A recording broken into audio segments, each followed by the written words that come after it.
Okay, good afternoon and welcome. Thank you for joining us today for this exclusive online session to promote Africa Initiative 4 under Horizon Europe Work Program 2026-2027. Today's session will present all core topics under this Africa Initiative 4, and we provide a comprehensive overview of funding opportunities and priority. So without further, it's my pleasure to give the floor to our EU Minister Science Council, Laurent Bouchereau. Laurent, the floor is yours, please. Thank you very much, Ahmed. Good morning to everyone. I hope you can hear me. Yes. Yes. First of all, my colleague Nienke Boesman was supposed to open. She's the head of unit in headquarters for international cooperation. Unfortunately, she was called to an important meeting, which was not foreseen. And she asked me to represent her in this short opening. So 3 points for the opening. First, I would like to recall the very strong cooperation between the EU and the AU, so the European Union and the African Union, in the field of science, technology, innovation. We celebrated last year 25 years of partnership between the EU and the AU. And when it comes to science, technology, and innovation, we celebrated the 15th anniversary. We had a very successful senior official meeting in Brussels in October as part of a Science Week for Africa, which was very well attended. So the focus of this event today is to present the Africa Initiative 4, which will run for 2 years, the 2 last years of our program Horizon Europe. It is building on the 3 previous Africa initiatives, and it also builds on the various thematic platforms which have been developed over the year in the field of health, agriculture, climate, energy. And these platforms help identify the topics which are open for competition with participation of African partners. So the budget for this call, Africa Initiative 4, there are 30 topics which have been put together, which is comparable to the previous years in terms of topic. But when it comes to the budget, it's a significant improvement, nearly a doubling when we compare it with particularly the first 2 Africa initiatives. It is a testimonial to the commitment from the EU to work with Africa and to advance joint science technology initiative between Europe and Africa in a context, as you know, of rather challenging geopolitical relations. I will stop here, and I'm happy that my colleague Bashir from the African Union Commission is with us, and he will give also a few introductory words. Thank you. Over to you, Bashir. Thank you, Laurent. I hope that you are able to hear me, colleague. Good morning, good afternoon, from wherever you are. It's honestly with a real pleasure I want to welcome us, all of you, on behalf of His Excellency Gaspar Banyaki-Monda, who is the Commissioner of our Department, Education, Science, Technology, and Innovation. I want also, like Laurent did, I want also to really emphasize on the quality and the strength of our partnership between the African Union and the European Union, particularly in this strategic area on science, technology, and innovation. It's a very long cooperation, which is based on exchange of good practice, but it's also this kind of platform where we can build together the knowledge and the technical progress, of course, to promote human development and resolve our common challenges. I want to take to highlight the great satisfaction with the dynamics. When we are talking about collaboration, we have key players behind. I want to take Laurent, if you and the colleague, if you allow me, I would like to highlight with great satisfaction the dynamics of our colleague, Miss Nienke Busman. We hope to see her tomorrow from EU in Brussels, with the entire team in Brussels, including Vincenzo, Jens, and then as well as also your dynamics, Laurent. You are those, honestly, the team in Brussels, the team in Addis Ababa, the delegation, you are those, honestly, these key players which are honestly pushing the progress on this. So I want to take the opportunity to thank you for what you are honestly doing in to continue strengthen this collaboration. So this today also is an opportunity to continue talking about this collaboration. I really wish to all of us a very fruitful deliberation, and then I thank you also for the opportunity to have this few words on behalf of the African Union Commission. I thank you, colleague. Well, thank you very much, Dr. Bashir, for your kind words and for being with us today. It means a lot for us. It's not just a European program, it's an Africa initiative which is developed jointly, where we try to develop equitable partnerships between both sides. And it's important that you are there to give this testimonial. So we will now move to the presentation itself. I will start sharing soon. I would like also to thank my two colleagues from EURACCESS Africa, Professor Ahmed Malal in Tunisia, and Professor Yedi Fana Mekonnen Setage. We call him Fana, it's easier, who is in Addis Ababa. And I will now share and go through the presentation. As you have seen from the agenda, you will have then a presentation from EURACCESS colleagues about their services, how they can help, the various things they do to facilitate the participation of African partners. Then we will have two testimonials from African scientists who have been successful in participating and even coordinating proposal, and they will share their experience, and we'd like to thank them for taking the time. And then we will open the floor for questions. There is also a chat function and Q&A where you can, as we go, put questions. We will follow this together with my colleague from EURACCESS toward the end. We will take as many questions as we can. And for those questions we have no time to answer, we will try to follow up after the event. It's an hour and 30 minutes scheduled. We will have another one tomorrow, but it will be in French. So for those who can hear French, you're welcome to participate again. And again, we thank you for being there, and we wish you a successful event. And please do not hesitate to put questions for clarification or any comments you may have, and we will try to, as we go, take those. So let me now share the presentation. I hope it works. So this is the first, this is the outline of the presentation. I will briefly remind you of the overall context of our cooperation. Why do we do this? Why do we have this Africa initiative? I will, in the second part, present the All Horizon Europe program, the structure, and how we have developed over the years these Africa initiatives. This is a 7-year program, as you know, and we're coming to an end with the Africa Initiative 4. So the majority of the presentation will be dedicated to the topics which are now open for competition, either this year or next year.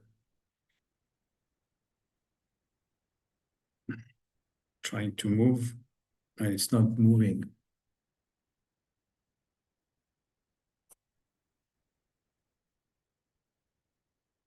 Okay, it's moving. So just to recall the broader context of our cooperation, we celebrated last year 25 years of partnership between the African Union and the European Union. We had the 7th summit in Luanda, Angola, to celebrate, where a majority of heads of state were present from both continents. We developed at the third summit, Africa-EU summit in Cairo, we developed the high-level policy dialogue on science technology initiative. So that was in 2010. At that time, we launched also thematic priorities. And last year, we celebrated, as I mentioned, the 15 years anniversary of this high-level policy dialogue. So we developed some thematic partnership in the field of health, in the field of agriculture, food nutrition, and finally in sustainable energy and climate change. In the case of health, we have a separate initiative called EDCTP, which has a call, I will mention it. It's not part of the Africa Initiative 4, but it's running in parallel, so I will mention it.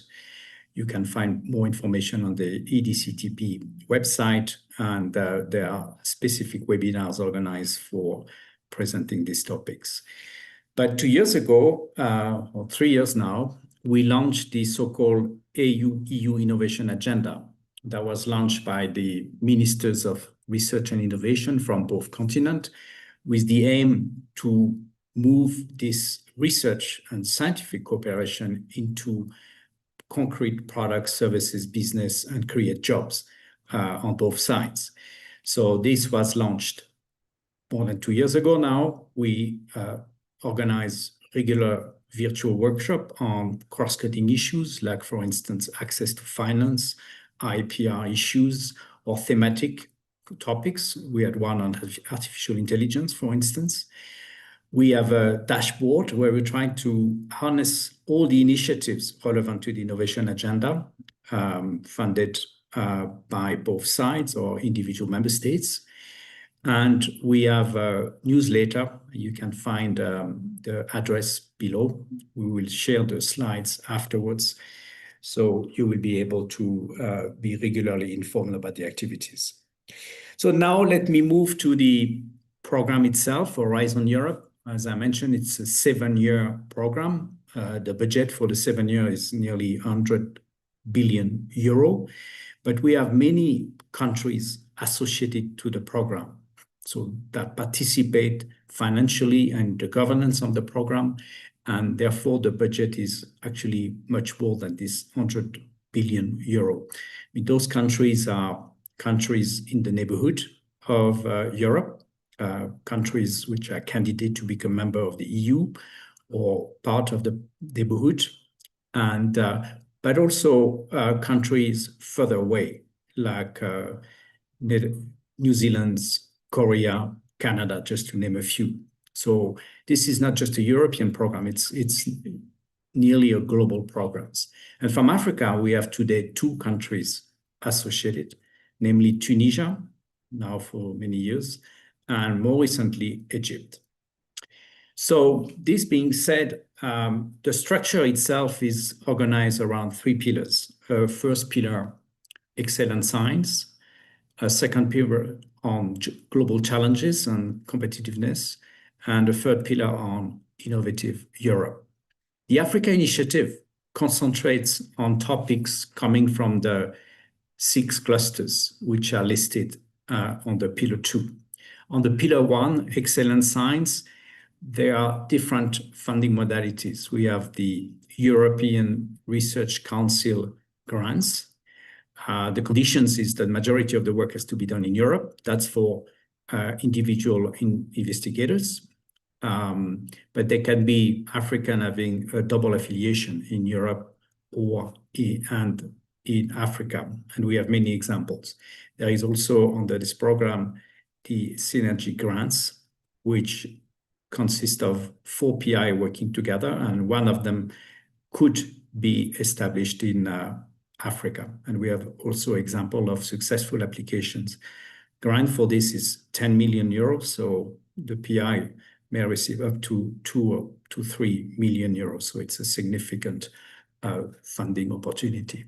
We also have the Marie Skłodowska-Curie actions. Those are for postdoc from both sides, so Europeans coming to Africa or African coming to Europe. This is about doctoral networks between universities, developing PhDs, a cohort of PhDs working together, or staff exchange. We will not discuss Marie Skłodowska-Curie action today. There are dedicated webinars. I encourage you to download existing webinars. There will be other webinars organized by your Access colleagues that I encourage you to follow. Those are bottom-up funding instruments. That means you don't need to look for an opening in a specific area. It's for you to come up with your most creative ideas. The third part of the excellent science is about research infrastructures.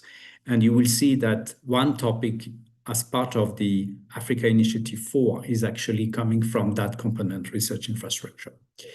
The pillar 2, I will come back.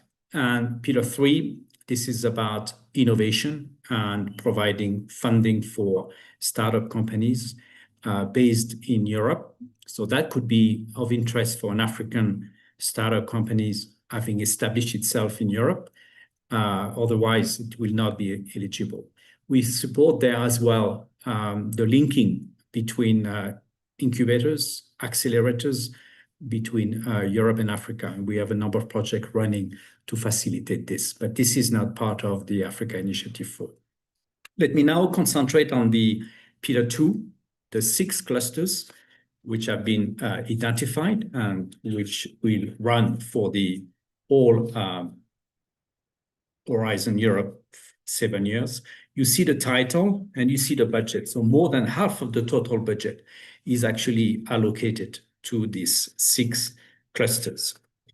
So when we receive proposal, like under Africa Initiative 4 or the previous editions, we evaluate proposals. It's not done by bureaucrats in the European Commission, it's done by a panel of experts. And you can apply yourself, if you're interested, to become an expert. There is a function for this as part of the participant portal, and my colleague from Your Access will mention that later. So this is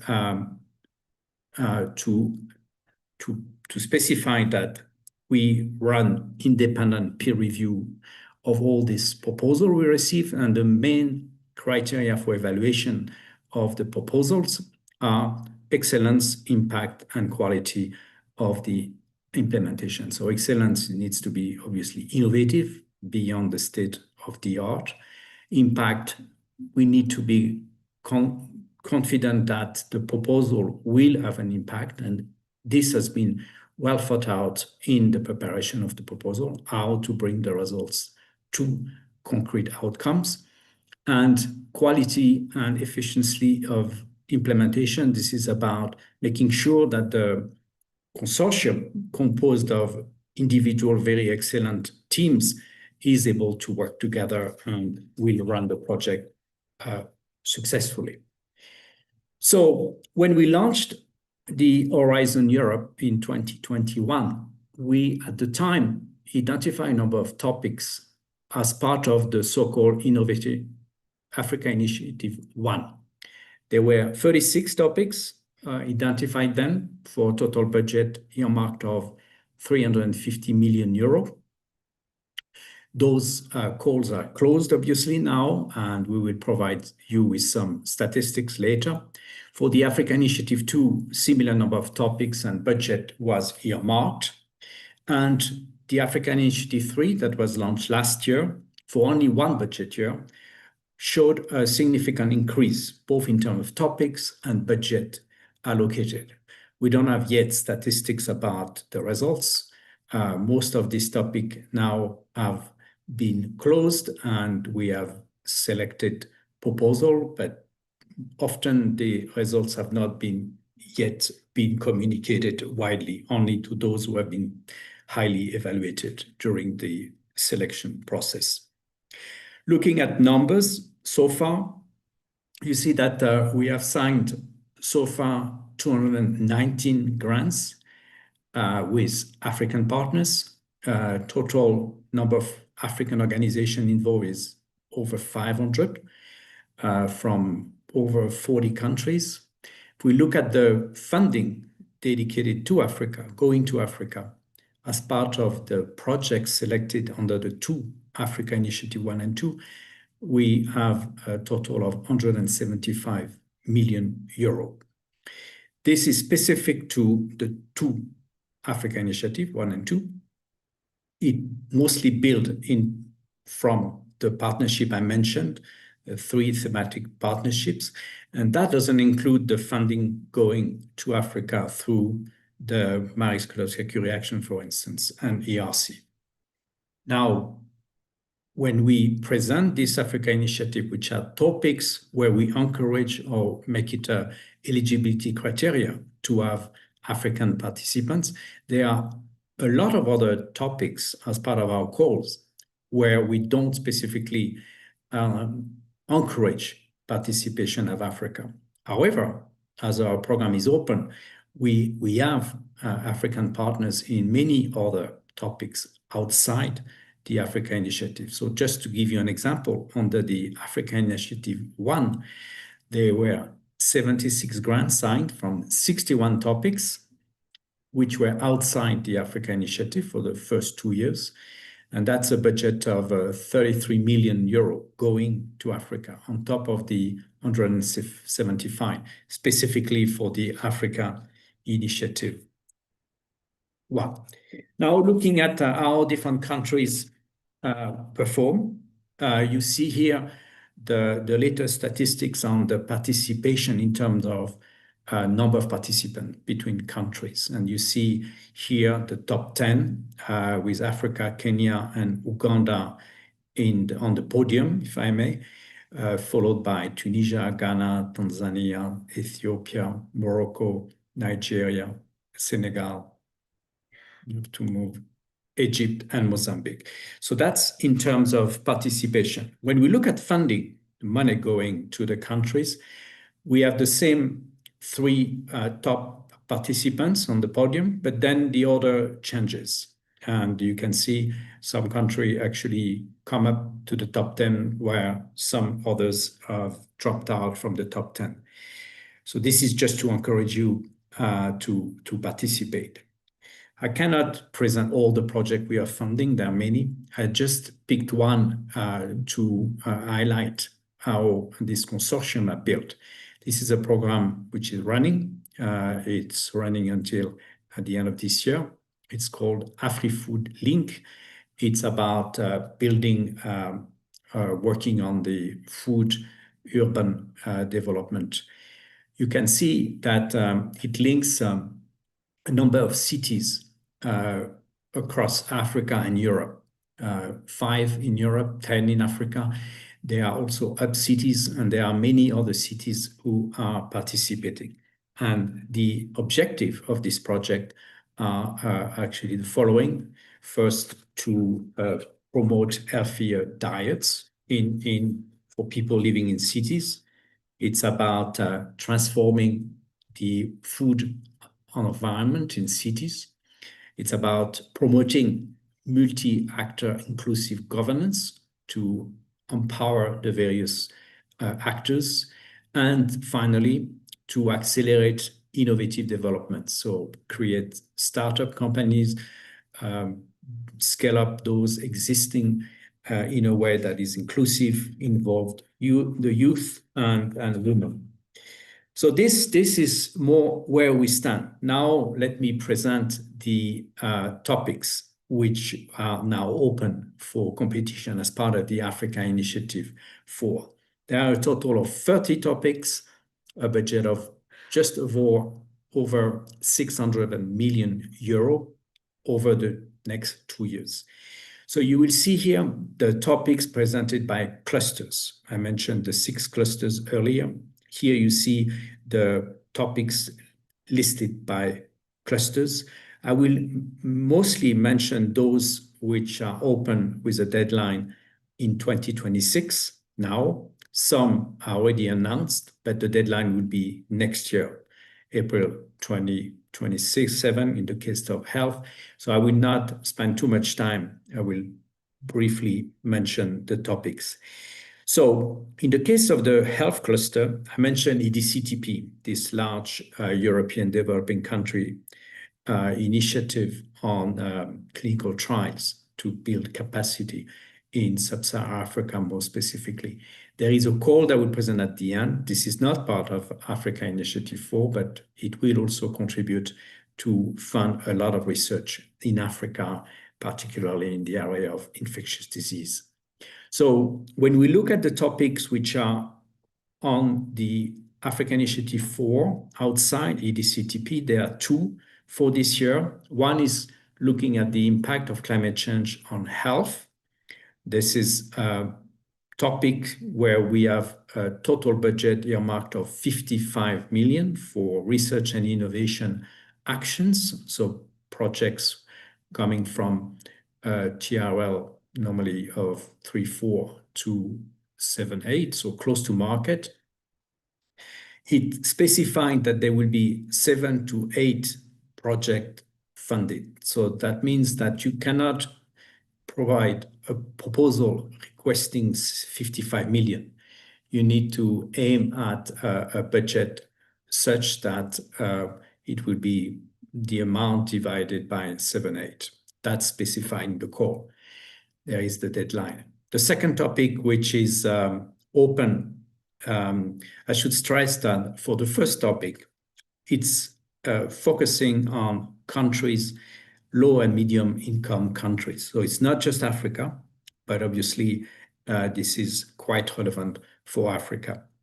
For the second topic, it's dedicated to development of novel vaccines for viral pathogens with epidemic potential. It requires the participation of countries where the viruses are endemic and where outbreaks have occurred or are still ongoing.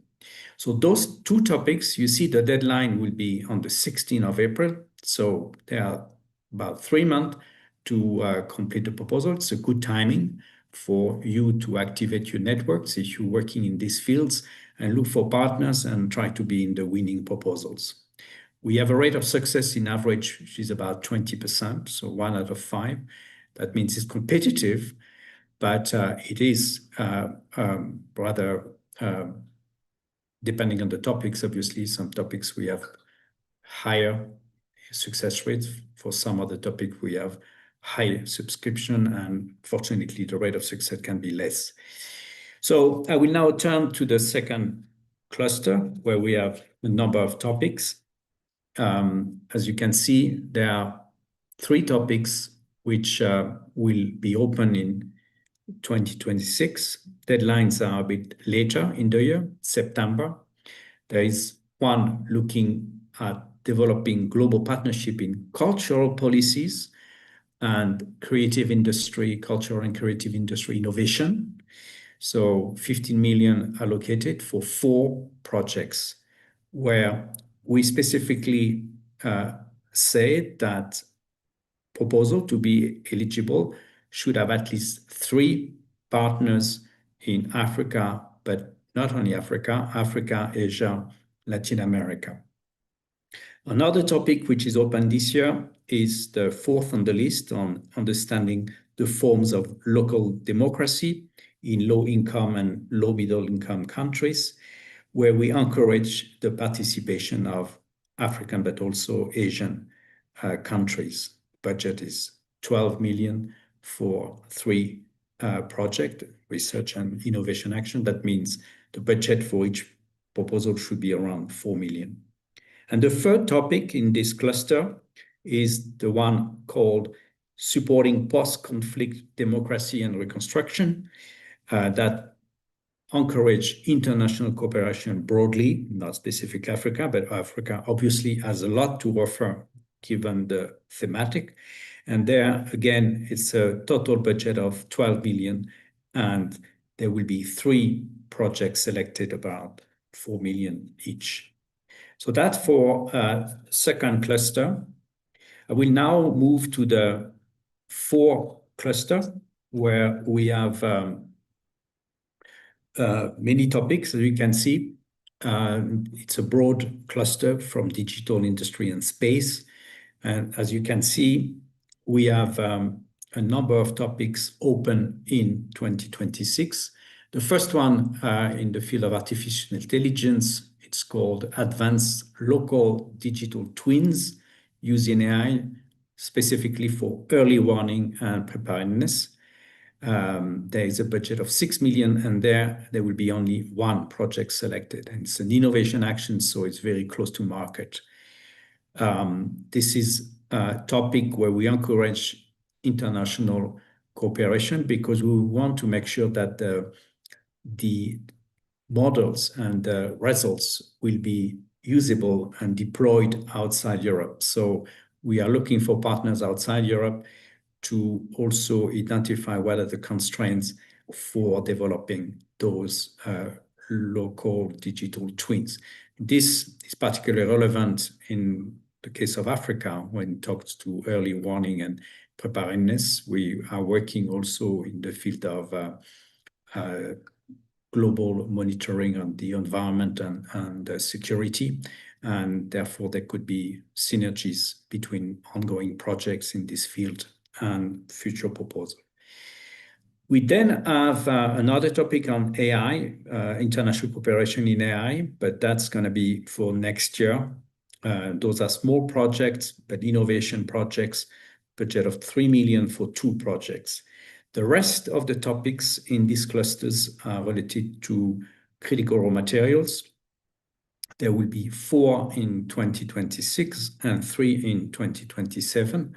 As you can see, the first one on innovative technologies and tool for exploration and data modeling of raw materials. Another one is on innovative extraction technologies for critical raw materials.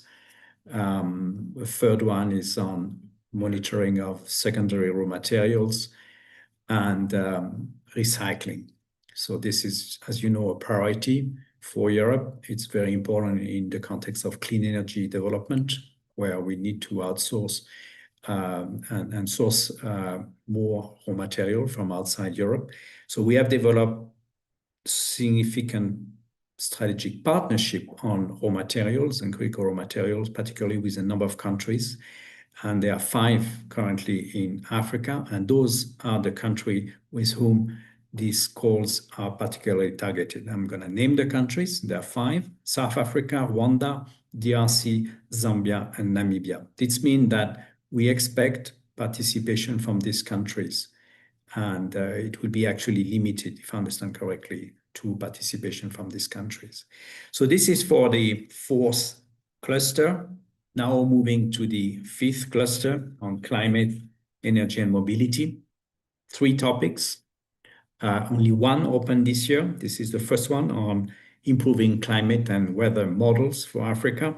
Very important topics in the context of all the work currently being done on IPCC. There is a budget of 21 million for 3 projects, and it's specifying the call that 30% of the participants should come from Africa. Deadline is 15th of April. So again, a topic for which it's time to get active and mobilize your networks. It's dedicated to Africa. The next 2 will be for next year. There will be a co-fund on climate, building on a project we are currently about to launch on developing the partnership between Europe and Africa in climate. And the last one I want to mention is about renewable energy valleys in Africa, where we want to have at least 2 partners in the proposal to be eligible coming from Africa. The budget there is 9 million. It's for 2 innovation projects, and the deadline will be in March 2027. Now moving to the last cluster, called Food, Bioeconomy, Natural Resources, Agriculture, and Environment. We have a lot of African participation on this cluster. You will see that there are 5 topics.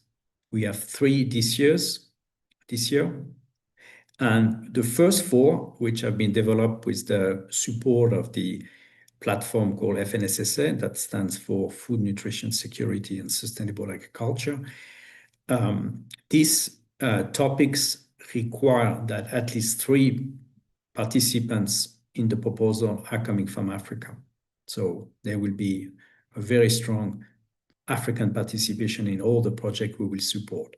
So among those open this year, there is one looking at plant health and the reduction of losses during storage.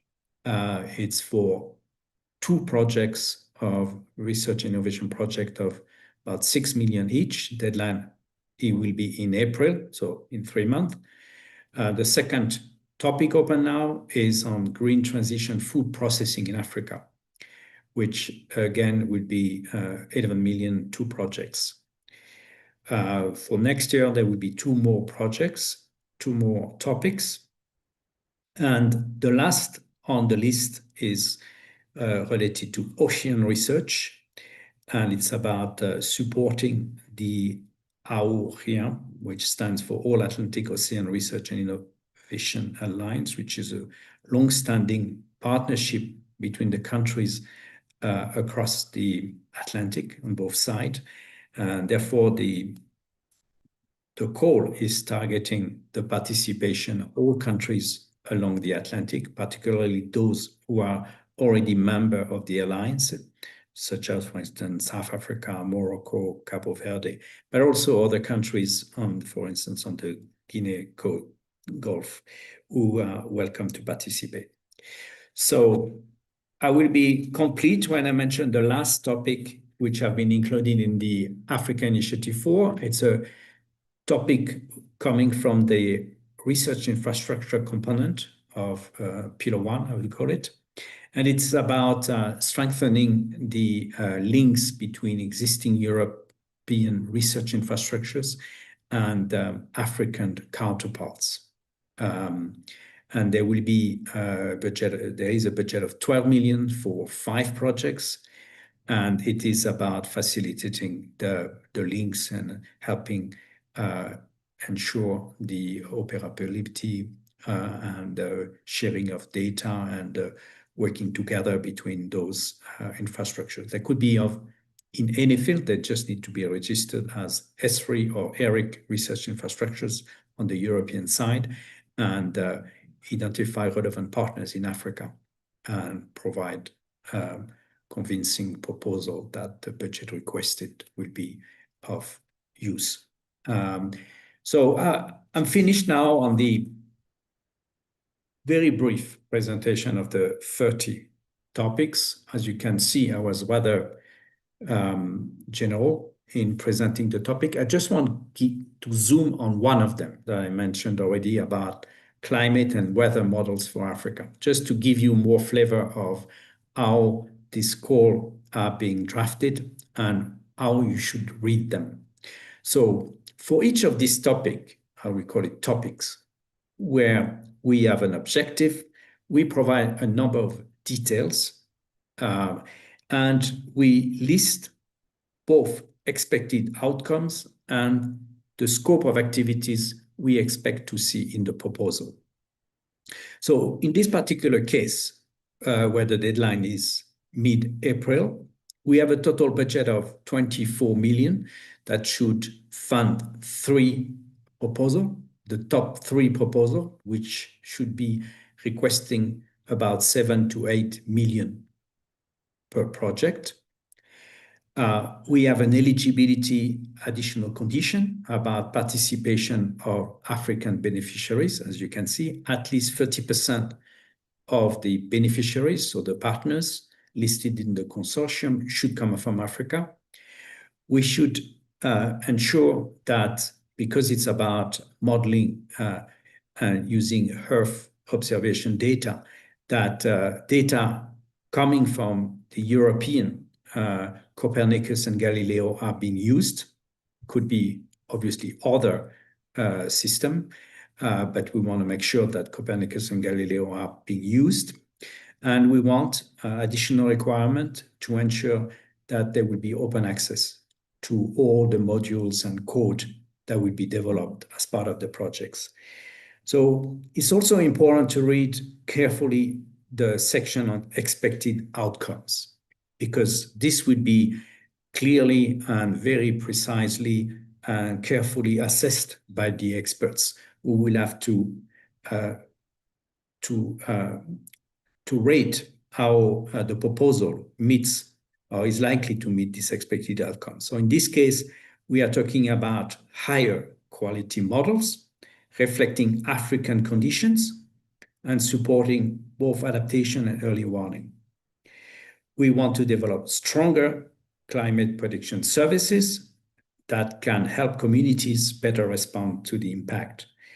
We want to build and strengthen African climate research capacity to facilitate and to improve the participation of African scientists in IPCC, for instance.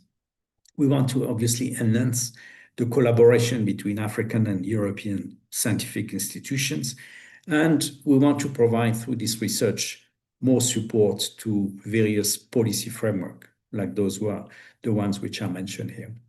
Now, when it comes to the scope of activities, we are not prescriptive. It's not a very strict call. We give a lot of freedom for the consortium to come up with creative solutions. But we often are specific about what we don't want to see or what we really want to ensure to see. So you see here a number of items which are listed in the core text. For instance, leveraging digital tool, artificial intelligence, machine learning, strong co-design with African stakeholders, capacity building, and cooperation with existing EU initiative. We want to avoid, obviously, duplication of funding, but we want to ensure that we can build synergies between projects which are already running and those new proposals that we would like to receive. So I've put here a couple of other topics, but they are from 2027. So I will skip. There will be part of what you will receive. It's more for giving more ideas about understanding of how to read the call. I would like to mention briefly the 6 topics which are also open at the moment or will be officially opened in March, but they are already published. Deadlines a bit later in the year, in September, in the case of EDCTP. You see there are 6 topics open, budget of 140 million, I think. They are topics on specific disease, infectious disease, like development of tuberculosis drugs.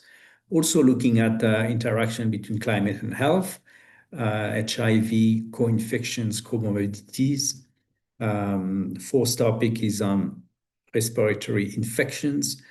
The 5th topic is about leveraging the potential of artificial intelligence and digital innovation. And the last topic, it's about capacity building in relation to ethics, regulatory development, and pharmacovigilance. So there are webinars being planned also to present these topics, answer questions. The rules for participation are slightly different because EDCTP is not just Horizon Europe funding. It also brings funding from individual member states on the European and African side. They're also funding from charities and like the Bill and Melinda Gates Foundation, for instance. So the conditions may be a bit different. So it's important to read carefully the calls and attend the webinars. The other call I want to mention briefly, which is also open with a deadline this time of 5 of February. So it's closing soon. It's in the field of sustainable energy. It's a LEAP for long-term European-Africa partnership in sustainable energy. And it has a budget for this call of 33 million. Funding coming from the European Commission, but also from a number of funding agencies both from Europe and Africa. This is open to all participants from Africa. And you see the conditions, which are also a bit different from Horizon Europe. So if you are interested, if you're working in this field, there are, as you see on the right at the bottom, specific priorities, thematic priorities, which have been identified for this goal. The deadline is 5th of February, so it's coming to an end very quickly. So if you're working in this field, it's time to mobilize your networks and be active. So I think I'm coming to an end now. We will hear now from the colleagues from Euraccess Africa how to use the participant portal. And we will be happy to answer all questions you may have. You will find here a number of links where you can access information either on project being funded or the various policy frameworks we have. There are fact sheets, and we also have national contact points in most countries. And I hope that many of them are online and listening. There are the multipliers in those countries who have appointed national contact points. And we often work with them closely when we organize a meeting in either hybrid or physical meetings when we come to and visit your countries together with colleagues from Euraccess Africa. So I will stop here. Thank you very much for your attention.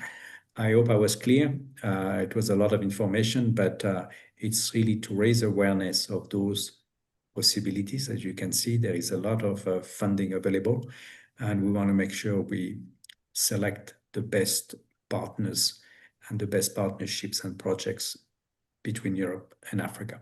Thank you very much for your attention. And I'll give the floor to my colleagues from Euraccess Africa, and we will then have the testimonial, and we will follow the questions that we expect you to post on the chat or the Q&A. Thank you very much for your attention.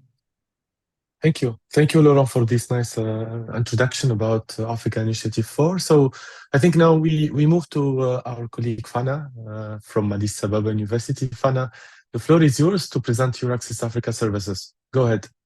Yeah, thank you, Ahmed. Also, I would like to thank Dr. Laurent Boucheroux, Minister Counselor for Science, Technology, Innovation at EU Delegation to the Africa Union, for a very nice presentation and very informative presentation.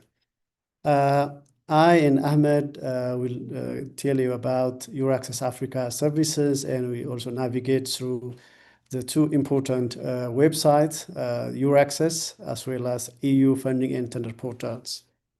So I will take care of the first part. We'll talk about the Euraccess Africa's support mechanisms for African researchers, innovators, and also institutions to actively participate in this largest innovation research funding program, the Horizon Europe. And later, my colleague Ahmed will quickly take you through these two important information tools, portals. Yes, we are two in Euraccess Africa. My colleague Ahmed Malal, who is based in Tunisia, and I myself, I'm based here in Addis. I'm also working at Addis Ababa University as an associate professor. Ahmed also is an associate professor at the University of Sousse. But together we work for the whole continent, not only for these two countries. So as most of you know, our services, we are trying our best to reach out to many researchers, innovators, and institutions in Africa and inform about the opportunities through the Horizon Europe funding, mobility, as well as networking opportunities. The 2 days webinar, as already mentioned by Dr. Laurent, is focused on Africa Initiative 4 with 30 topics. As we have seen with this excellent presentation, we also later share you all the 30 topics with their own link so that you can have more time to thoroughly read and understand the analysis of each of the core topics. Before I explain the support mechanisms, I would like to give you just a couple of slides highlight about the Euraccess Worldwide, who we are. So Euraccess Worldwide is an European Union initiative which is supported by European Commission since 2013. With 1 or 2 hubs at that time, but with evolving over the years, and currently we are 9 hubs that are located outside of Europe. So our main purpose is to serve as a bridge between Europe and the rest of the world, especially fostering this scientific collaboration. As we already heard about, for example, in Pillar 2, we have this global challenge and European industrial competitiveness. So for this kind of call topics, including the 30 call topics, they need an international consortium to apply or to participate. So we will help you to network. We help you to also find these calls and also give some technical aspects during the application process in the EU funding and tender portal. So we promote international collaboration to tackle these global challenges that are listed in 6 clusters, for example, as well as enhance the researchers' mobility and career development. For the last 2 ones, for mobility stuff, it's mainly for the Maris Collaborative Action calls. These are not today's focus, but as already mentioned by Dr. Laurent, we'll have a thematic webinar dedicated for at least 3 of these calls, including the doctoral networks, postdoctoral fellowships, and staff exchange. So keep your eyes with the Euraccess Africa. If you already registered to Euraccess Africa, of course, you will get this information ahead of the time.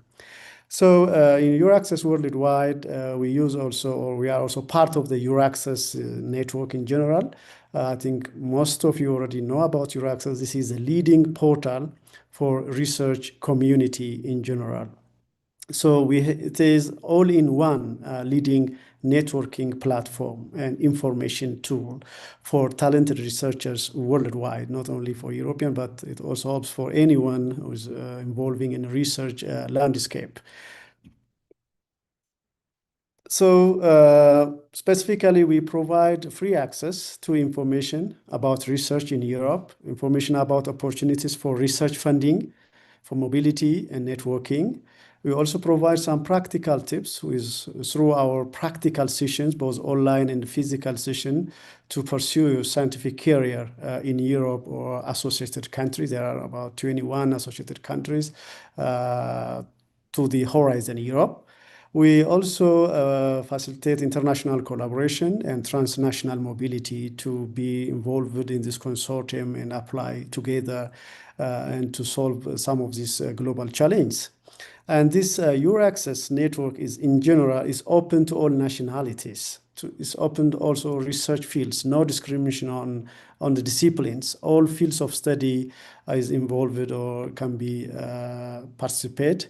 And it's also useful for all career levels, from junior to senior, from master to PhD, from lecturer to professors, senior scientists can involve in this kind of network.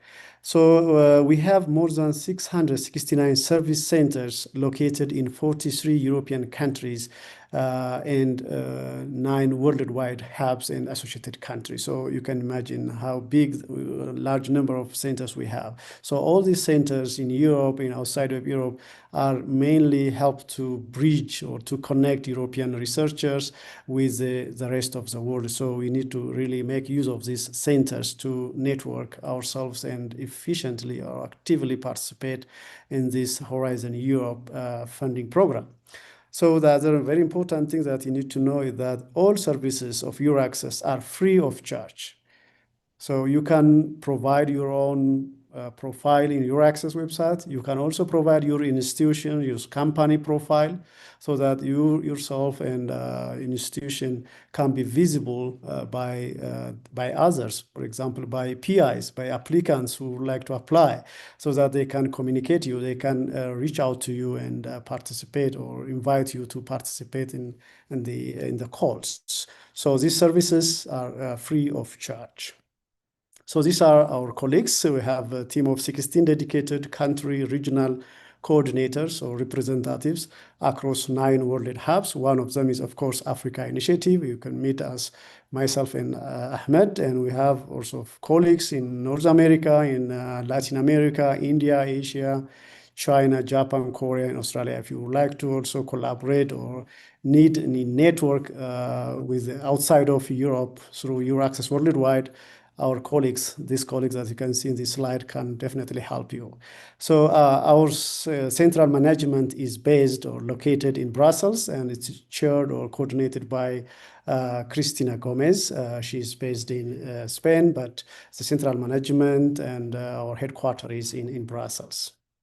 So this is the largest researchers network or researchers database. We have more than 130,000 researchers and innovators in EURAXESS Worldwide database. Over 22,000 are from Africa. So myself and my colleague Ahmed will take care of this. We send out all the kind of information that we directly get from headquarters and also from EU delegation in Africa through Dr. Laurent and other collaborators. Whether if it is relevant, if you think it is relevant to African researchers, we send out through our flash notes, through our newsletter, and also in our social medias. So we organize over 3,000 online and physical events, EURAXESS Worldwide in general. Since its establishment, more than 150 are actually organized or co-organized by EURAXESS Africa since its establishment in 2022. By the way, EURAXESS Africa is one of the youngest hubs out of these 9 EURAXESS Worldwide hubs, but now, without exaggeration, it's one of the central platform for EU and Africa research and innovation collaboration. Wherever we need a EU-AU, EURAXESS Africa is always as a center and also supporting this network and this partnership. So EURAXESS Worldwide or EURAXESS Africa works with the following tools. As already mentioned, we have the website, EURAXESS website. We are also part of it. And we have a dedicated portal, EURAXESS Africa, under EURAXESS Worldwide in EURAXESS website. We are very active, abundantly present in social media, especially in LinkedIn and Facebook. We are also available on X and Instagram. We, on a regularly basis, we send out flash notes with a lot of information. We also send out newsletters on regular basis, the flash notes almost in a weekly basis, newsletter in a quarterly basis, and we organize, as you already heard, more than 150 so far for info and practical sessions, both physical and online sessions. And we have many, as you can see, if you want the number, more than 22 email subscribers and more than 21,000 social media followers. So if you are really interested and if you are not yet done or subscribed to our membership, you can scan this barcode, or maybe you can Google on the website EURAXESS Africa and subscribe to EURAXESS for free, and we will come to you and we will send out any kind of relevant information that we got from the headquarters in Brussels or also from EU delegation to the Africa Union and other partners and collaborators. So this is our landing page, EURAXESS Africa landing page. As you can see around the middle, it says it's a yellow highlight text, sign up for free membership to EURAXESS Africa. So we try to provide you free access information about research in Europe, opportunities for such funding, including Africa initiatives. Now we are promoting Africa Initiative 4. And maybe in other webinars or physical events, we also promote the pillar ones, the excellence in science, mainly the Marie Scholar Action and also European Research Council grants.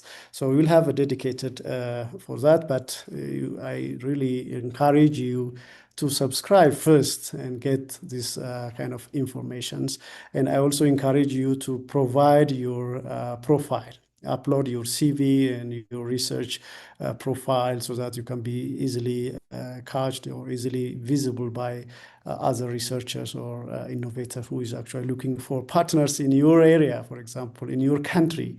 So it's really a free opportunity. It's a good opportunity. It's also free of charge. Yes, so it's not easy to reach out to researchers, innovators, or institutions physically, as we have a resource limitation, and we are only 2, but Africa is a very big continent. We have thousands of institutions, maybe thousands of researchers. So what we do, actually, we organize webinars. For example, today, more than 1,000 research innovators have already registered for this kind of event. So usually we organize webinars, dedicated continental webinars, but sometimes we also visit some countries, some institutions. These are some examples. We have been in Tunisia, in Ethiopia, in Nigeria, South Africa, Kenya, Morocco, Senegal, Egypt, Rwanda, Ghana, Libya, Algeria, Botswana, Cameroon, and Zambia in physical events for half day or full day, for info and for practical, for grant writing and the like, in collaboration with the institution we are collaborating with. So if you are really interested also to collaborate, please send us also an email to me and Ahmed, or you can just send also to Euraccess Africa email account, so that we can see if we can also visit your institution. And for this year, we also plan more than 10 countries, right? In 16 physical events and more than 14 webinars. A lot of work ahead of us. So this is our first webinar for this year. Not the first, actually. We had last week for Mediterranean Initiative, this week for Africa Initiative 4, and also we'll have another many webinars dedicated for doctoral network, postdoctoral fellowship, staff exchange, European Research Council grants, and also joint webinars with our partners. So I think in general, we will have more than 14 online sessions, both info and practical sessions in 2026, not only in English, as already mentioned by Dr. Laurent, we will have also some in French language. So if you really want to look at the previous recorded videos, the previous webinars, the previous physical events, the presentations, the recorded videos, I would like also recommend you to visit our YouTube account, YouTube channel, and also Euraccess Africa portal, so that you can find all those presentations, all those video links, so that you can really get more information about each of these thematic calls under Horizon Europe. So we don't really go in detail today about the Pillar 1, but already mentioned, keep your eyes in touch, and we'll have a dedicated webinar for, as well as for European Research Council grants. These are an individual or individual fellowships that can give you 1.5 to 2.5 million for individual researchers. We have these categories: starting grant, consolidated grant, advanced grant, or synergy grant. And for already awarded PIs, we have also proof of concept grants. That's already for previously ERC awardees. So far in Africa, we got 26 ERC grantees. So we also expect more number from this participant, also from Africa, to win this ERC, and we'll also have some dedicated webinars both in English and in French in the future, and keep your eyes on this. These are the calendar for Marius Koldak reactions and European Research Council grants. For ERC Static Grant, it will start in March 2026. For ERC Consolidated Grant in September 2025. Advanced Grant in May is coming. Synergy Grants again around end of March 2026. Proof of Concept Grant in September 2026. This, I think, for more information, for more highlight, for some detail about the ERC, I also suggest you to visit the ERC website. And also for MSA, the same. We have around end of May 2026 for doctoral networks opening, around first week of April 2026 for postdoctoral fellowship opening, and the staff exchange is already open at the moment. So for CoFund is already open at the moment. If you're really interested in one or a couple of these calls, please visit their website. And also, as I already promised, we'll have also dedicated webinars on these thematic calls.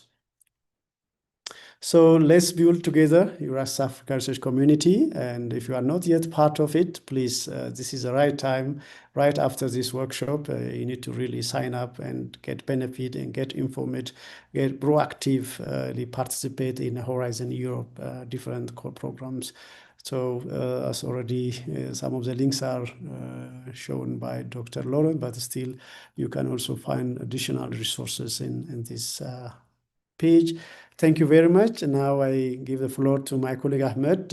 He will very quickly navigate you through the EURACCESS portal and also EU funding and tender portal, which is a participant portal. That's the place where you also find all these 30 topics and also the rest of the Horizon Europe work program 2026-27 called topics. Thank you very much.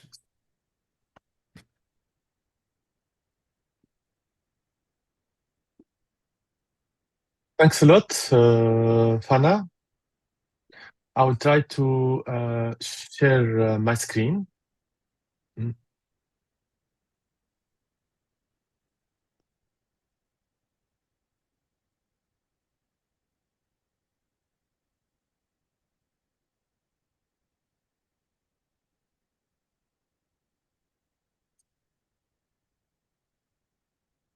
Can you see my screen? Yes. Nice. Okay. Let's start first of all with Google, and I will try to access to the EU portal, and we will put funding and tenders portal. Okay, this is the first link, and when we click on this first link, we will be able to connect with the EU funding and tenders portal.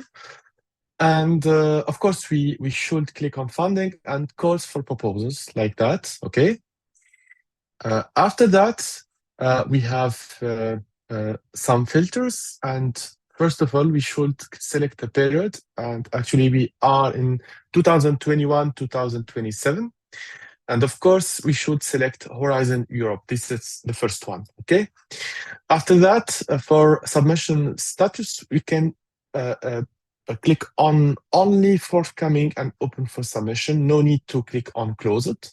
We are looking to find some call proposals open already for submission or forthcoming. And finally, we can click on these filters, and we have the possibility to click on cross-cutting priority like that, and we can click on Africa. And when you see Africa, we have 31 call of proposals and view results. Okay. Actually, we are connected with the Africa Initiative 4 under work program 2026-2027. And of course, we have a lot of call of proposals. And I think Laura already presented this call of proposal. It's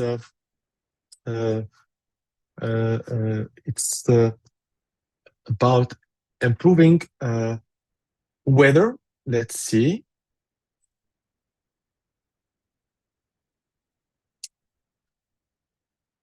And this one, improving climate and weather models for Africa. And this is a part of Africa Initiative 4. Let's click on it. The first thing is to save. Please save this topic ID, because we should have this topic ID when we communicate with the partners from Europe, from everywhere in the world. And we want to connect with the organizations and work together in these call topics. We should share this topic ID in our email, in our request. So it's Horizon Cluster 5. The call is open for 2026, and we have the ID D105. Okay, let's see. First of all, we have the topic description. And the topic description, of course, we have the expected outcome, we have the scope, but before we have some informations about this code, like type of action, it's research and innovation actions. And it is single stage, and the opening date is, we have 18 December 2025, and the deadline is 15 April 2026.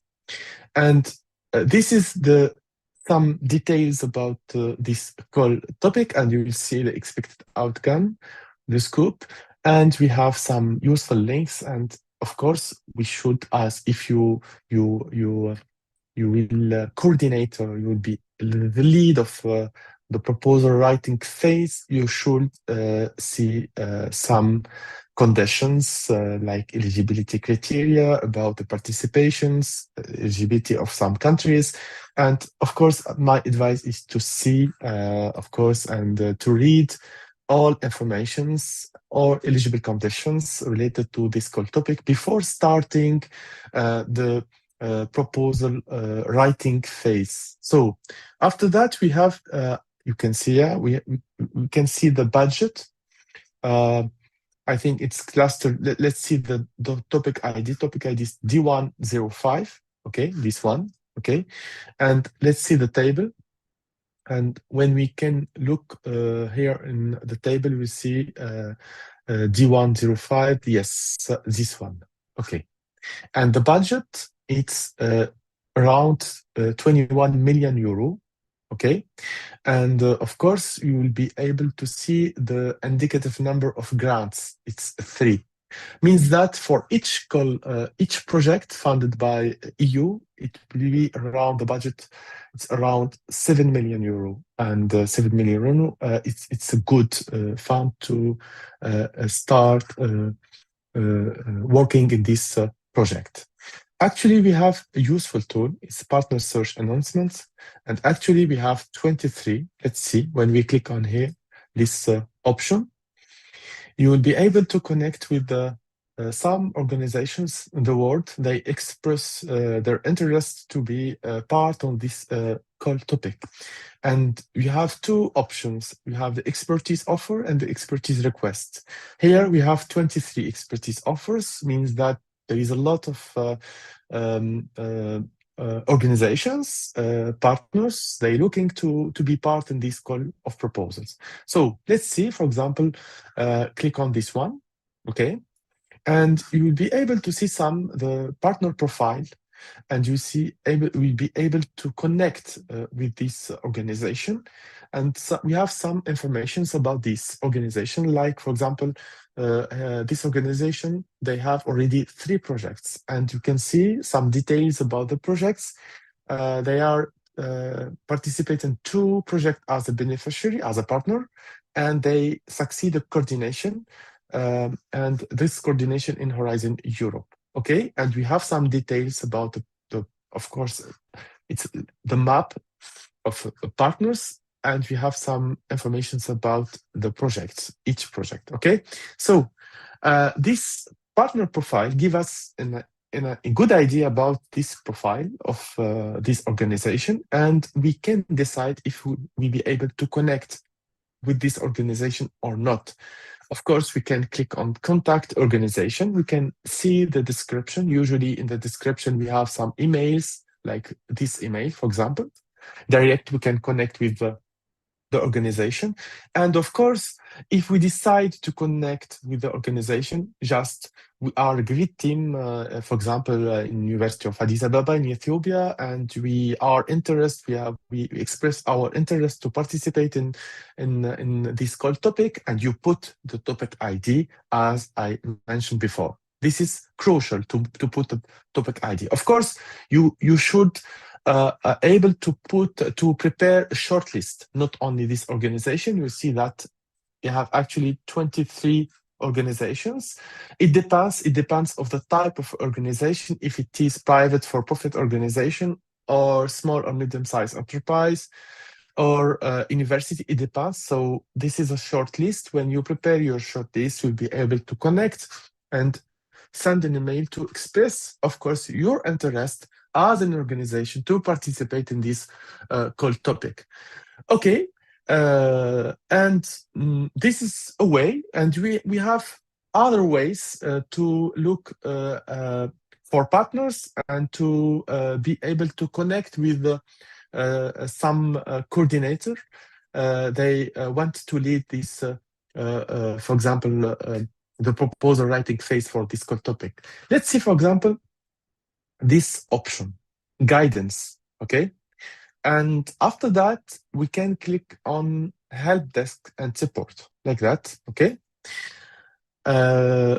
We have a great tool, but before that, we should, of course, it's funding. The period is 2021-27, but the program, we should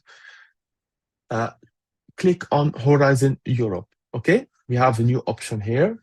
This is the option is national contact points for Horizon Europe, okay? For example, let's suppose that we want to look for a partner from Italy. And we know that this is a cluster 5, okay? And okay, first of all, we should click on member states and click on Italy. This is the first click. First click is Italy. And the function, let's see, cluster 5. So this is the cluster 1, 2, 3, 4, 5. It's climate, energy, and mobility. When we click on climate, energy, and mobility, we have 2 clicks. We have the contact details of Miriam and Bruno from Italy. They are the national contact point for cluster 5 in Italy. Okay, we have the WhatsApp number, but we have also the email address. So we suppose that we have actually the key contact in Italy. Let's prepare an email to express our interest to be part in this call of proposals and say that, please, as NCPs, can you share our request in your network? And see if there are some organizations based on Italy, they want to participate in this call of proposals, and they want to lead this call of proposal. So this is Italy. We can do the same, of course, with other member state countries. And of course, not only that, but we have the possibility to see the associate countries, okay? And as you know, the rule to participate in Horizon Europe, the minimum is to have 3, at least 1 from member state, 2 from associate country. This is the rule. And of course, for each call of proposal, we can have more than 10, 12, 14 partners. And it depends of the call of proposals, it depends of the budget, it depends of the description of the code, okay? This is the second way, okay? And we have 2 ways, but we have also a lot of possibilities to look for partners. As Euraccess Africa, we try to connect a lot of partners from Europe, from Africa, to be able to participate. We try to share when we receive a request from partners from Africa, we try to share this request with the key contacts in Europe. We do this. This is our daily work. And I think when you'll be able to connect with the platform, you'll be able to select 1 or more call of proposals. You'll be able to prepare yourself, enhance your visibility as an African organizations, and be able to participate as a partner. I think I will stop here. Let's, I think, move to the testimonials session. Laurent, I give you the floor.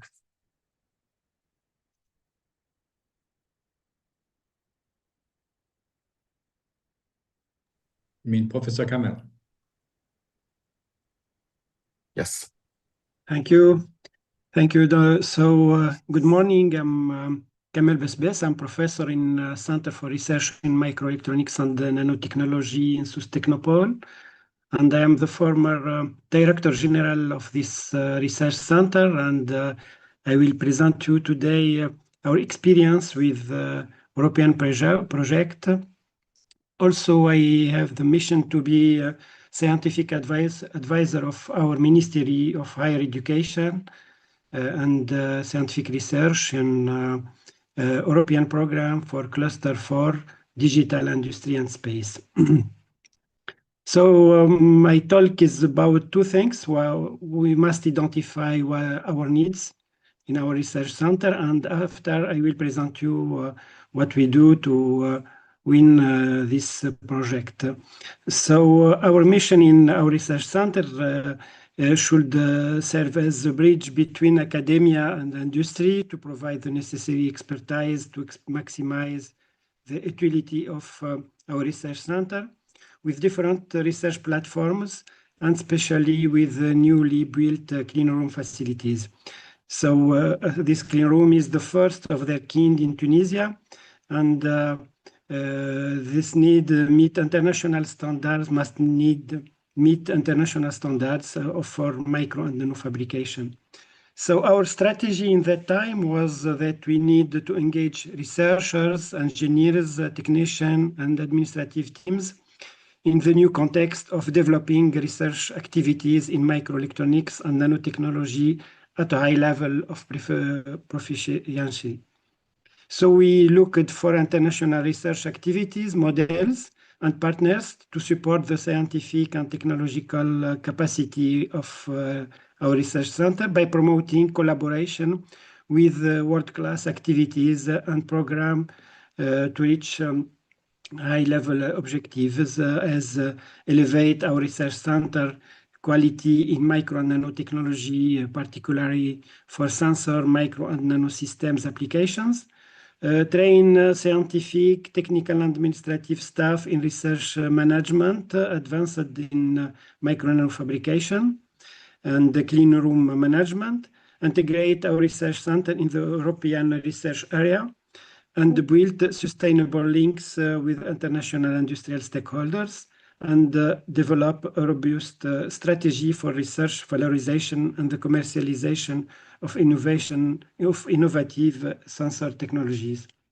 So this is our needs, and when we look for in calls it was in 2020 in that time, CEREMEN chooses the project of widening participation and the program, especially the twinning instrument. This model of program was funded under the Horizon 2020, and it was designed to bridge the gap between emerging countries and leading European scientific institutions. So we contacted many universities in Europe, and we organized meetings with them. Also, we invited their facility to visit our research center. And based on this cooperation agreement, we submitted the proposal 3 times. In 2018, and we had 12 points, and we need 15 points, but with the 12 is very good points, but we don't have the project. We submitted in 2019, we have 10 points, and in 2021 we had 14 points. So it was a very good score. So we know that it is very competitive call. So perseverance is very important to learn how to submit, and for that, for example, our Ministry of Higher Education, and particularly the direction of European programs, helped us in coaching and training in European project submission and management. At the last submission, we won the project called PRIMINAS. PRIMINAS is the program for research and innovation on micro and nanotechnology for sensors. And our research center was the principal coordinator with the 3 prestigious European institutions. There was a laboratory of microelectronics technologies in Grenoble University, and Universidad Politécnica of Madrid, and University of Chemnitz in Germany. The project was conducted for 3 years, 2023 until this last year, 2025, with a budget of 952,000 euros. So the technical focus of PRIMINAS is centered of 4 cases: the development of our innovation sensors for various applications, health, environment, and industry, educational initiatives and conferences to engage young researchers and students, and specialized workshop on scientific publication, computer-aided design, for electronics and advanced characterization. And the last one is the long-term commitment to responsible research and innovation that considers the societal and ethical impacts of nanotechnology. So we hope that through this project, CRMN is transited from a young research center to a major regional hub for microelectronics and nanotechnology in Tunisia and the region. And we are open to collaborate with colleagues, African colleagues and Mediterranean colleagues in developing common projects. Thank you. Thanks a lot, Professor Kamel. I think we can move to Professor Atif.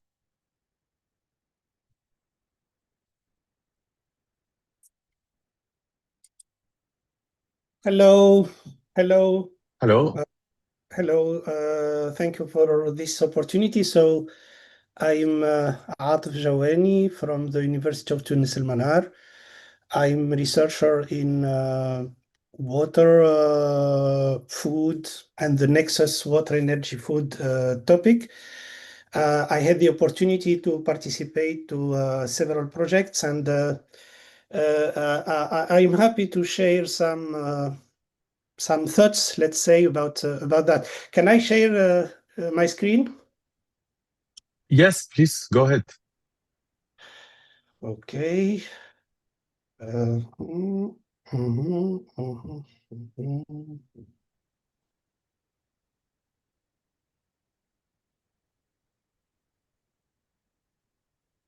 Okay, I will share my full screen. So this is very short presentation. So the main topics on what I'm focusing mainly about water, nature-based solution, water treatment, resources. I had the opportunity to work on several programs: Horizon Europe, H2020, FP7, PRIMA, NATO, Bill and Melinda Gates Foundation, and so on. So just to show that working in projects, it's like a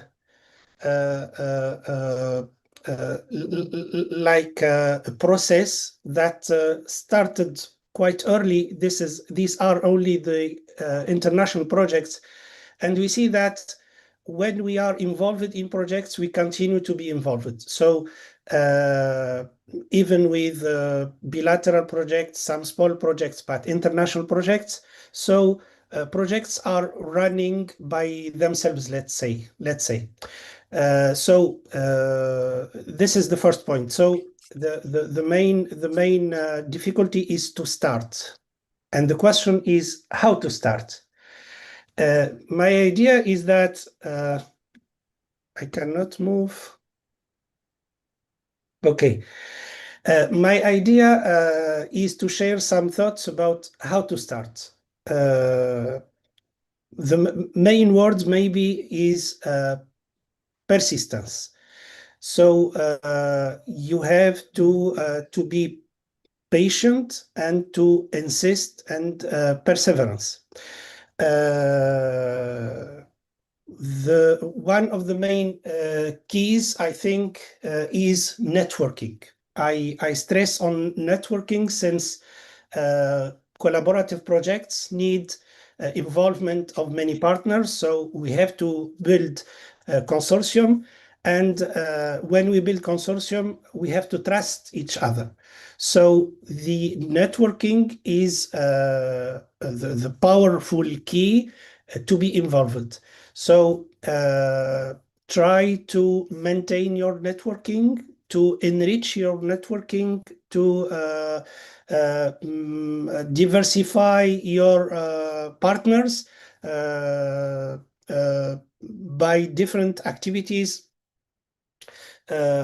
scientific conferences, project meetings, brokerage events, online meetings, informal discussions.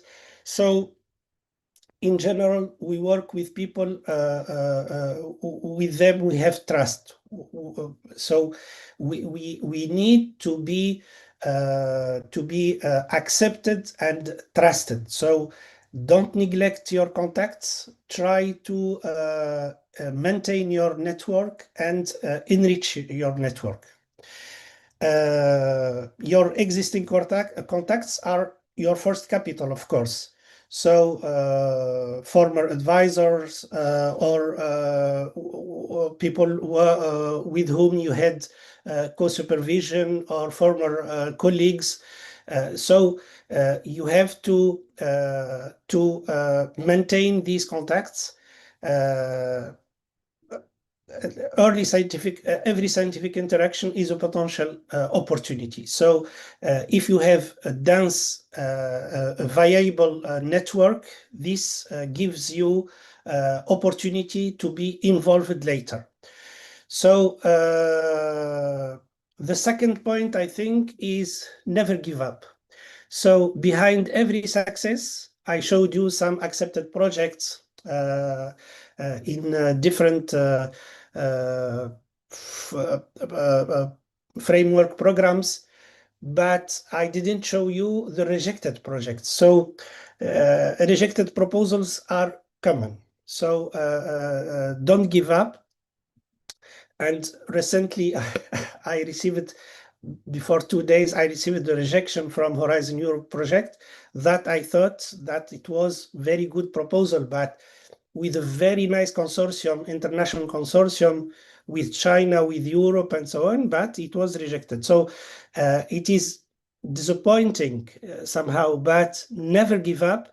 And we feel sometimes that evaluation was unfair, frustrating, but never give up. Just to say that behind any success, there are also rejections and disappointments. So at the opposite, we can learn from evaluations to improve. Like a paper, when you submit a paper and it is rejected, you read the comments, you learn from the comments, and you try to improve for the next time.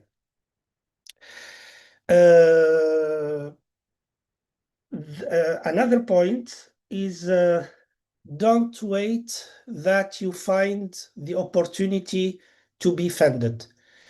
At the opposite, you have to look to this opportunity and to find the way to be funded. So the passive way to wait for a fund for what I want to do is no more applicable. The opposite is the right way. So to look for the opportunity to be funded. So to make effort to adapt to the call. It's your job to adapt to the call. So you have to read the calls carefully, identify where you can contribute, and reframe your expertise to match expected impacts. You have to reframe your expertise. So you have to adapt to the call and not to look for an opportunity. In the chat, I saw since the beginning someone asking for a PhD in such area of research. I don't think that this is the right way. The opposite. You have to look where I can be funded and then see if I can adapt and I can reframe my expertise to respond to this need. Just to close this short presentation, for me, for example, I'm collaborating very actively at the national level. When I put these logos, it is not only that I know people from there. No, I know people and I worked with these people. I have publications, I have co-supervision with people at the national level. But at the international level also the same. These are not only partners of projects, no. with these people. We exchanged, we visited each other, we had students, we had opportunities to meet.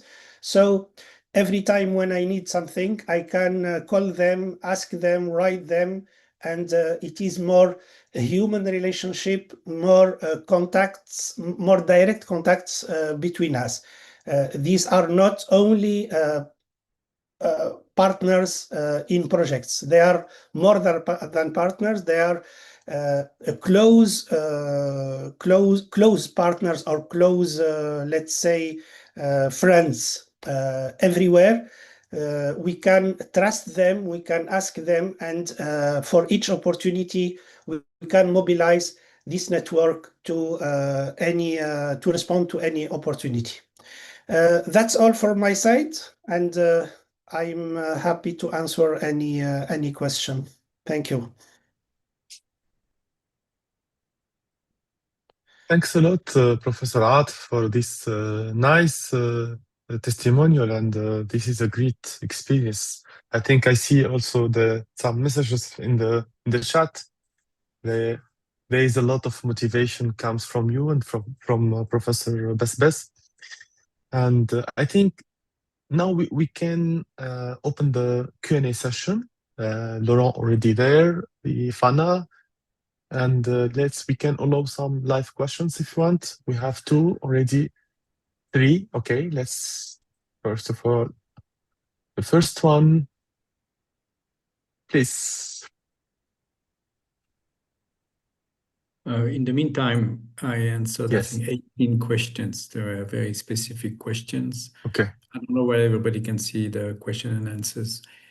There are still some open questions. Some are directed to your access, so I'll let you answer. Some are a bit outside the scope of this event.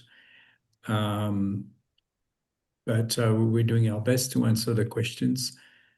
There are a lot of questions about the NCP. Who are you, NCP? So I pasted the link how to find your NCP. Some have been appointed recently and the database has not been updated. And for some countries, there's still no NCP appointed. But their role, there's a question about their role, is to facilitate the dissemination of information about the calls to the relevant scientists who could apply in the country, link with working with other NCP when it comes to looking for partners and being able to join proposals. And they could help you in a sense that they're not going to be involved in the selection process, but they can provide you with a feedback about whether they think your proposal is likely to succeed or what are the weaknesses when they have a look at it. So it depends on a case-by-case basis because they are not full-time people. They're not paid for this most of the time. So they have to do this as part of their extra time. But maybe we can take a few questions live. I see people with their hands on. I'll let you moderate, Ahmed, who you want to. Okay, we can start with Paulo Spiller. Please. Yeah. I'm Paulo Spiller from Equatorial Guinea. I am the rector of a very young university, which started in 2020. We have now this is the Afro-American University of Central Africa, AUCA. It's in the midst of the Njago, in the interior of Equatorial Guinea. It's a university for the Central African countries, the 10 countries which are at the Economic Commission for the states of Central Africa. We have students from some of those countries, from other African countries as well. We have about 1,000 students. We have 100 and some few lecturers from some 15 different countries, and 30 of them already have a PhD. So we want to move now to a research program at the university. So my question is basically, how can a very small, very young, very initial public university, we have the support from the state, from the government, it's fully funded by the government, and we'd like to move now to a research program, a new research program. I myself, I am Brazilian. I come from an experience as a rector in a federal university in the Amazon region of Brazil, a public university as well. I was the rector there for 8 years, and I had a similar experience some 20 years ago. So now, how and what can I do, and what kind of support can I have from Euraccess? For instance, is there a national contact for Equatorial Guinea? I suppose it is in Yaoundé, probably in Cameroon somewhere, because as you know, Equatorial Guinea is a very small country. We only have 2 universities, both are public universities in Equatorial Guinea, the national, which is 30 years old, and ours, which is only 5-6 years. So what are the practical support that we could have from Euraccess, in brief words? Thank you. If I may start before I give the floor to Euraccess colleagues. I think I answered in the chat about the fact that your country has not appointed any NCP yet. It's still time. You may want to talk to your minister or the ministry. It's for them to identify a person who could play this role. And I will encourage you to do it. Maybe you can volunteer some of your colleagues. But with regard to your question how to participate, I think first step is to increase your visibility by promoting your areas of excellence where you think you scientists have the caliber to be part of successful proposal. This is a competitive program, Horizon Europe. It's not a capacity building program. We have other means for this. So you need to make sure that those who have the capacity to participate in the projects or the proposals submitted are visible. So using your website, but encouraging them to mobilize their different networks. You saw in the presentation by Ahmed that there are possibility to flag your interest in specific topics. So you need to encourage them to look at the topics where there is expertise. They can flag it. So you need first to register your university, big number. Our colleagues may explain how to do this, and then they can themselves individually raise interest. And yes, we have an NCP in Cameroon, and we've been to Yaoundé already for an event. We may organize one again in the course of the year, in which case we will make sure. When we did, actually, at the University of Yaoundé 3, so there were people from Equatorial Guinea. I don't know if they were coming from your university, but I remember people traveling from your country to Yaoundé to be part of the event, and we would be, happy to help you appoint a formal NCP. And if we come to Yaoundé, make sure you can send some of your people. But maybe Ahmed or Fana. Ahmed, you were in Yaoundé, so maybe you want to answer the question. Yes, of course. So you ask about how can Euraccess give you some help and some support. So usually we receive a lot of requests until the year. We have a work plan, but of course when we receive a request from a university to co-organize an online event or online meeting to see how we can provide you some practical tips to how to participate and how to express your interest and how to be involved in some European networks, we can do that. So don't hesitate, you can contact us. We'll see, me and my colleague Ilfana, see the possibility to organize some practical online session with your team, your university, of course. And this is it happens. So we organized last year and many years ago a lot of sessions with a lot of universities and colleagues from Africa when we receive requests. So this is my response for that. And of course, I think this year will be there is a possibility to be in Yaoundé in Cameroon, and we'll see if we can meet. Yeah. Ilfana, Okay, if you want thanks very to much. add something. Yeah. Yeah, exactly. Even in this workshop, in the chat box, we are also receiving several requests to jointly organize this kind of event, a physical event, and the like.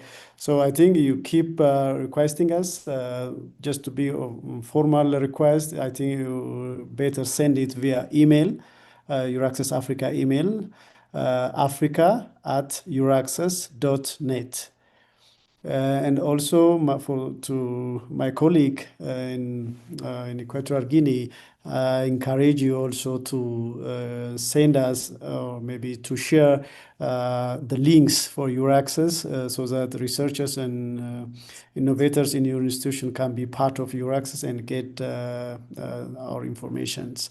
So the rest, I think, we'll see. Already the 2026 work program or plan is already approved, and unfortunately Equatorial Guinea or maybe other countries mentioned in the chat box may not be included, but just keep requesting us, and if we get some rooms, we'll consider it for this year. If not, we'll also consider for the coming years, 2027 and coming other years. Yeah, keep requesting and keep connecting. Thank you very much also for joining today. Thanks very much. I'll Okay. keep in touch. Thank you. Okay, we can move to Mbabazil.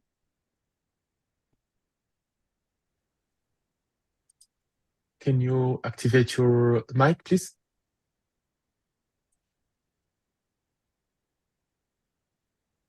If not, we can move to Luke Yona.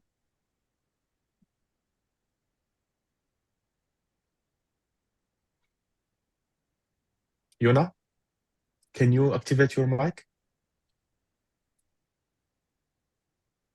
I think my question has been answered because I want to see how small institution can participate, or the institution that are coming for the first time. They've participated once in European community projects. So I think it's okay now, the way you presented it, the visibility. Okay. In addition to this, maybe colleague Ahmed, can you show them how they can register their organization if they're not so far part of this kind of network? I think in EU funding and tender portal, there is a section how to register their organization if they are registering for the first time. This PIC number, participation identification code, is the most important thing. The institution should have this number to receive or collect grants or money from European Commission. So maybe if you can quickly show them how they can register their organization, would be very nice into the EU funding and tender portal. Yeah, I can do that. Just we should be sure that already the organization has a PIC number. If not, we can proceed to create a new PIC number. But it's like LIR. The LIR is the legal representative for each organization.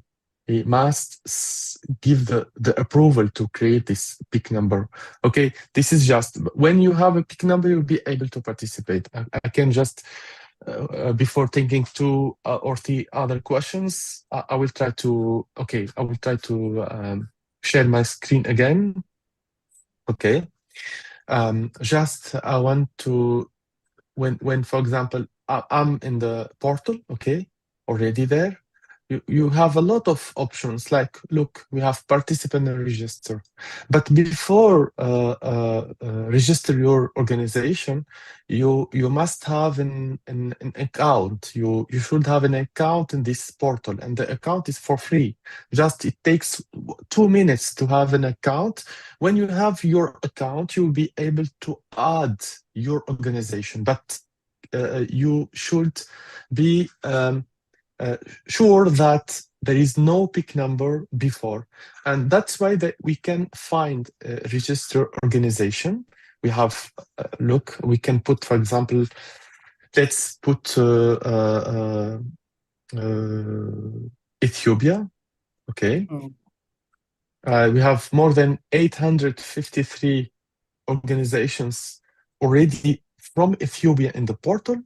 and we can click on higher, for example, education research organization. You have international organization. You have many options, and you can see here some universities, and we have declared, validated, or sleeping. Of course, when you have declared or validated, you can participate, no problem. Validate, it's okay.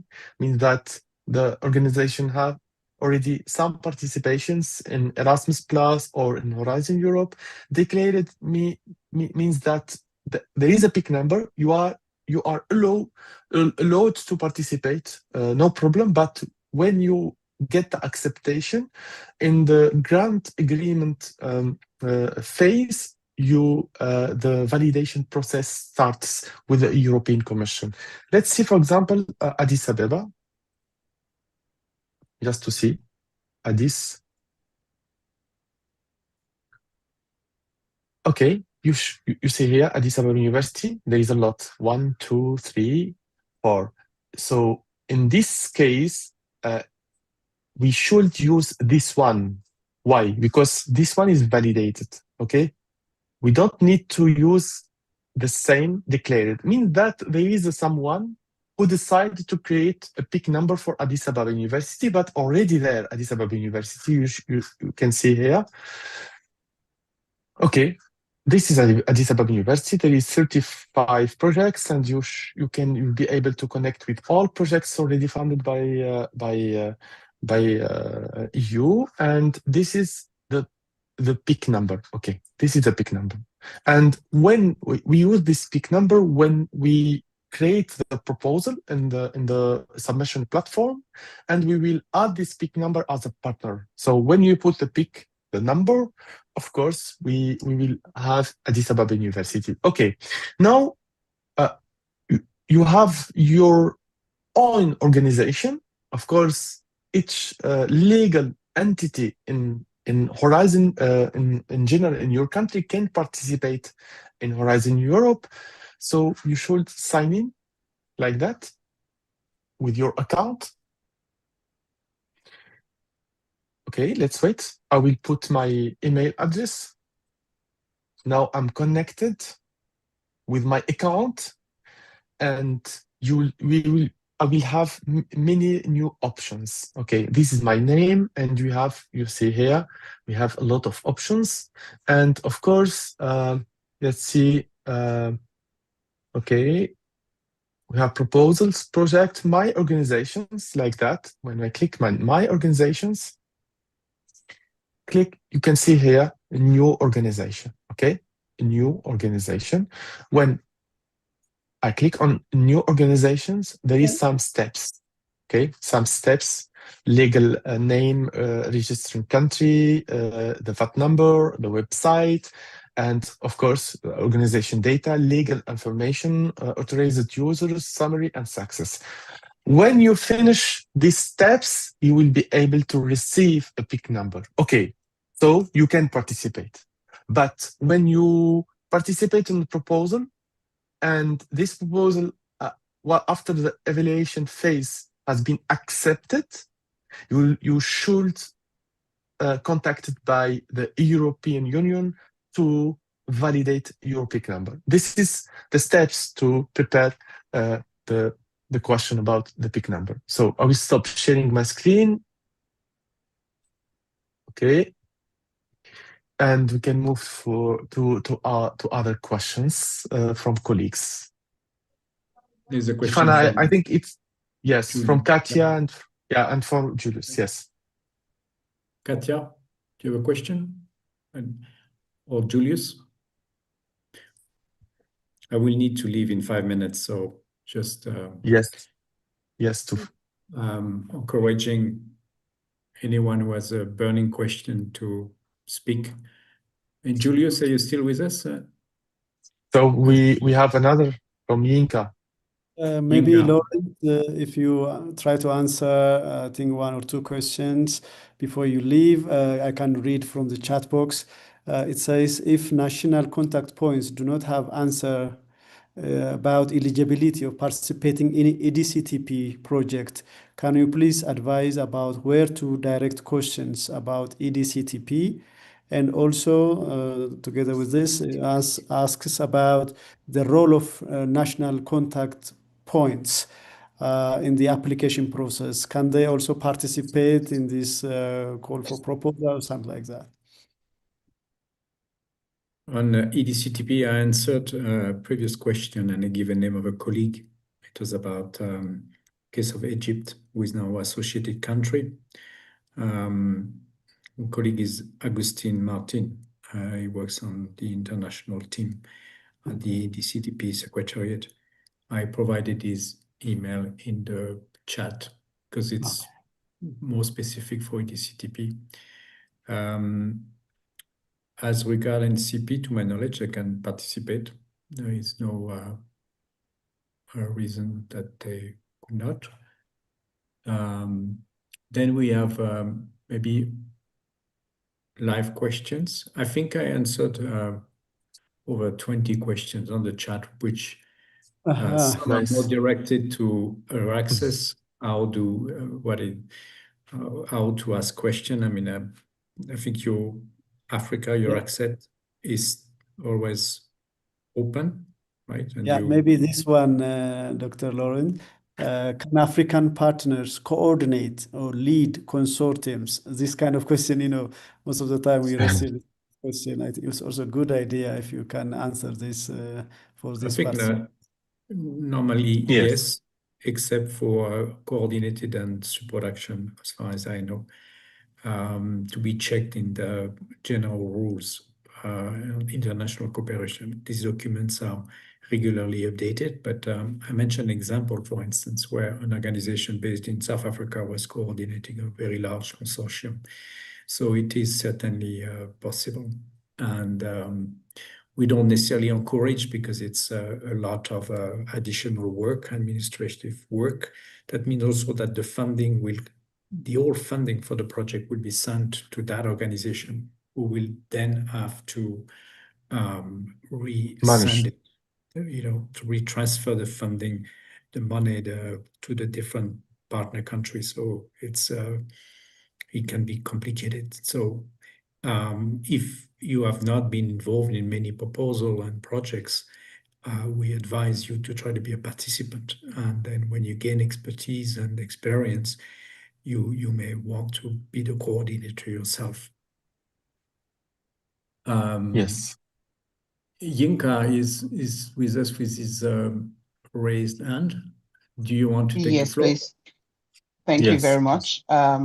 I first want to commend the efforts, especially with the African Initiative 4. But my question is that does Euraccess provide any pre-submission support or feedback for proposals just to increase the competitiveness of proposals at this stage, and also in Horizon Europe calls, as well as specifically for the African Initiative? Any feedback, support to help submission before it is eventually submitted? Thank you. Well, I think it's not their mandate. The mandate is mainly to disseminate information, help people understand, but it's very time consuming to review proposals. I think it's better done by some of your colleagues you may be working with, partners, or UNCP. Some NCPs are willing to provide this support. But again, it will only engage themselves. It's always useful to ask people to read proposal because and compare it with the call text to see whether there are some gaps, some of the expectation are not addressed sufficiently clearly. But maybe our testimonial may want to comment on have you asked colleagues to review your proposal, find ways to get some early feedback while you are writing the proposal? Was that useful? Professor Kamel, do you want to comment? I see you still with us. Or Professor Atef?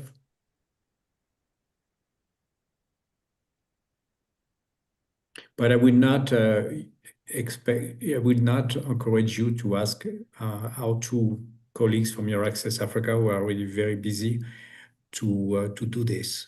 It's not their mandate, and it's quite time consuming. I need to leave now. I'm sorry, I have to join another call. But I'll let Professor Atef answer this question. I thank everybody. If there are questions we have not addressed specifically, please send it again through the EURAXESS website, and we'll do our best to do this. And thank you again for everyone to have. Thank you. Thank you, you. Laurent. Thank you. Many thanks. Okay, So, Professor Atif, if you want to say something, just the final word from you. This was about the pre-evaluation of the proposals. You still Or there? pre-screening, yes.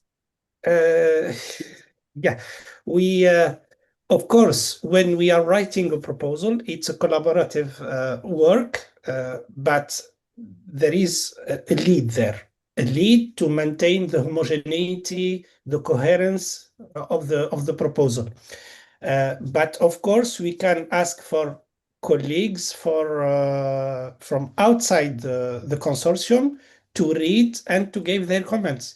It's like writing a paper, but in a bigger size or scale. So when you write something, sometimes you ask colleagues, not co-authors, from outside the consortium to give you some feedback, because sometimes things seems clear for us, coherent, very satisfying the rules, but it is not the case for an outsider, for someone who is not directly involved in the work. So yes, you can ask for this.